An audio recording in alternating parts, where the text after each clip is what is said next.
Alright, here's version 0.8 of a little train car.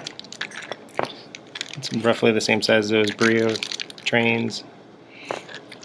This is meant to be a single print. First one kind of had a little bit of a fail where the wheels attached to the other side after clearing out the material. This one did a little bit better. Only broke one wheel off while doing it, but it's actually, this one's locked into place. But more to come. I think we're going to do another revision, and then I think I'll add a little hole there so we can screw in a magnet. Right now it's just got a little loop so you can tie a string onto it.